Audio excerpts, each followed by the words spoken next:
उन्होंने प्रवेश किया निभृत निकुंज में। आज किशोरी जी बोली, लाल जी नित्य मैं मान करूं और आप मनाओ, आज आप मान करो, मैं मनाऊंगी। ठाकुर जी बोले नहीं, आप पे ही मान शोभा दे और मनाने की शोभा हम पे ही बढ़िया लगे, या को बदलो मत, आप ही मान करो, मैं मनाऊं।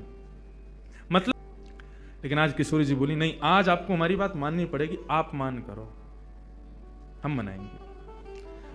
ठाकुर जी बोले मैं मान करूं? बोले हाँ आज आप करो। मुझको सुख देवे के काजे आप मान करो। ठाकुर जी बोले ठीक है, तो आज हम मान करते हैं, आप मनाओ। और जैसे ही मान करके ठाकुर जी मुंह फुला के रूठ के और बैठे, देखो कैसी लीला, रूठ करके ठाकुर जी बैठ गए, मुंह फेर लियो। अब किशोरी जी कभी ठोड़ी पकड़ करके अपनी ओर कर रही हैं, हे श्याम सुंदर कहा भयो, मुझसे बोलो। ठाकुर जी फिर मुंह फेर लें। किशोरी जी अच्छा। किशोरी जी बोली अच्छा, नृत्य से नहीं माने तो कछु भोज्य पदार्थ लाऊं? ठाकुर जी का जो मिष्ठान रबड़ी और अब साहब किशोरी जी ने स्वयं सिद्ध कियो, और सिद्ध करके ठाकुर जी के आगे 56 भोग लगाए, और एक एक वस्तु उठा करके ठाकुर जी को कह रही लाल जी पाओ ना, मैं अपने हाथन से पवा रही हूं, मैंने देखो कैसे बनायो, ये दोहरी गाय के दूध की रबड़ी है, अरे कैसी सुगंधी आ रही है। ठाकुर जी तिरछी नजर तो देख तो ले, मुंह में एक बार जीभ पे चाट तो ले, लेकिन मान कर रहे हैं, माननो ना है, रीझनो ना है। अच्छा तो आप नहीं खाओगे तो फिर मैं ही खा लूंगा याकू। जैसे किशोरी जी खावे बैठे, सोई ठाकुर जी हाथ बढ़ा के बाद छीन लें धर लें, आप सुना खाऊंगा, खुद खा लूंगा, ऐसा मान करें। लेकिन किशोरी जी थक गई मनाते मनाते। ठाकुर जी ज्यों ज्यों मान में प्रवेश कर रहे हैं त्यों त्यों वो मान असली रूप धारण करते जा रहा हो, सत्य है तो जा रहा है।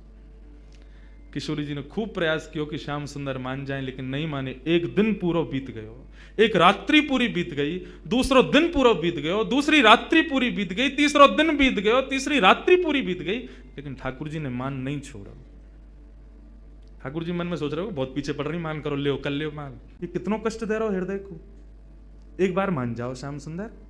लेकिन ठाकुर जी नहीं माने। किशोरी जी के नेत्र से विरह के अश्रुबिंदु जब प्रकट हुए और उन अश्रुबिंदुओं ने जब नेत्रों से गिर करके पृथ्वी का स्पर्श किया, जैसे वो अश्रुबिंद पृथ्वी पर गए, पृथ्वी का स्पर्श करते पृथ्वी के नीचे बह रही है यमुना, यमुना में जैसे ही उस अश्रु ने प्रवेश किया, यमुना का जल उष्ण हो गया, गर्म हो गया, लाल पड़ गया, बिल्कुल खौलने लगा। यमुना तुरंत अपने भैया यमराज के पास जाती है और यमराज से कहती हैं, यमराज तुम्हारे नरक में क्या इतनी वेदना किसी को दी जाती है जितनी वेदना अभी किशोरी जी को हो रही है। यमराज जी जब उस अश्रुबिंद का दर्शन करते हैं, कहते हैं यमुना हमारे नरक में भी इतनी वेदना, इतना कष्ट किसी को नहीं दिया जाता जो कष्ट आज किशोरी जी को हो रहा है, कृष्ण विरह का। यमुना जी से सहन नहीं होता, तुरंत यमुना जी प्रकट हो जाती हैं और कहती हैं, हे राधिके आपको ये कष्ट किसने दिया, हमें बताओ। तब किशोरी जी कहती हैं, श्याम सुंदर मान करके बैठे हैं, 3 दिन है गए, रीझ नाए रहे हैं। यमुना जी बोली, इनको बड़ा गुमान है ना अपने रूप को, अपने स्वरूप को, अपने सवरे भावन को, यही मारे इतना तगड़ो मान किया है। हमारी किशोरी जी को वेदना है रही है, लेकिन ये अपना मान नहीं छोड़ रहे हैं। रुको किशोरी जी आप यहीं विराजो, या कन्हैया को तो मैं देख के आऊं। और यमुना जी महाराज गई, जाकर के अपनी श्रृंगार पेटिका खोली, श्रृंगार पेटिका खोल करके श्याम सुंदर जैसो श्रृंगार कियो, क्योंकि कालिंदी हैं, बिल्कुल श्याम जैसो ही रंग है उनको। टिपारा धारण कियो, गले में माला धारण करी, कचकाचनी पहनी, हाथ में वंशी लई, लखटी लई, माला पहन करके सुंदर जैसे ही किशोरी जी के सामने आई, मुस्कुराती भाई। किशोरी जी बोली, श्याम सुंदर आप रीझ गए? बोले श्याम सुंदर नहीं हूं, यमुना हूं। यमुना तुम तो बिल्कुल ऐसी लग रही हो जैसे मानो श्याम सुंदर हूं। बोले तो वही तो, ये अपने रूप से सबन को वेदना प्रदान करें, आज इनके रूप से इन्हीं को वेदना दूंगी मैं। और जैसे कन्हैया चलें, जैसे बैठें, जैसे बोलें, जैसे हंसें, बिल्कुल यमुना जी ने वही रूप धारण कर लियो।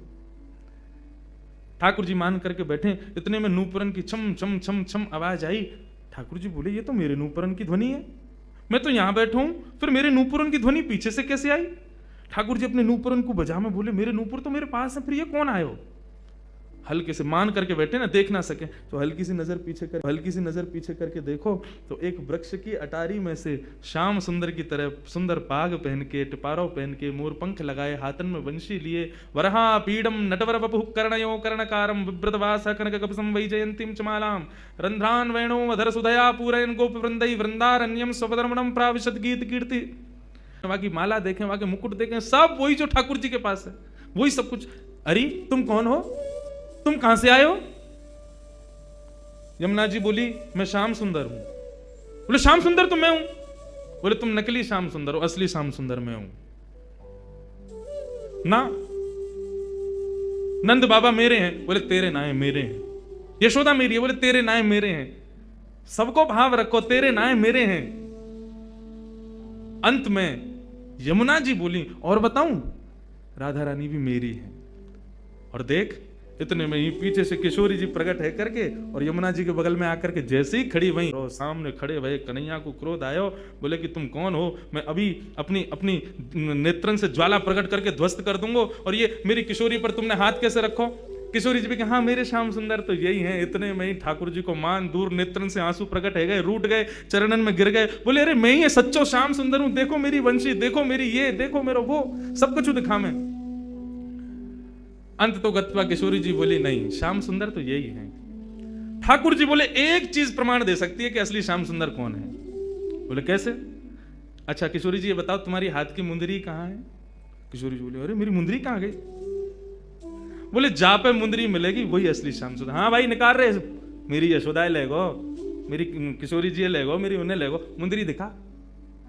तो उनके पास मुंदरी नहीं थी। ठाकुर जी ने जैसे प्रकट की मुंदरी, किशोरी जी ने मुंदरी ले ली, हाथ में पहन ली, और दोनों को मान भाव प्रेम भाव में प्रकट है गयो। श्री यमुना जी चरणन में बैठ करके प्रणाम करने लगी। प्रणाम करके ठाकुर जी से बस यही भाव कहो कि आप मान करो प्रभु, सब करो, लेकिन हमारी किशोरी जी को ऐसी ऐसी वेदना मत दो कि पाताल तक आश्चर्य करे कि इतनी वेदना, आपके रूप की वेदना, आपकी प्रसन्नता की वेदना हमारी किशोरी जी को नहीं होवे, ये विचार करियो, नहीं तो नूतन प्रलय हो जाएगा कौ देना।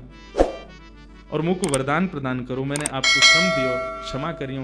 ठाकुर जी बोले नहीं नहीं, आप बस सदा ऐसे करियो कि सदा मेरे या रूप में ही विराजमान रही हो।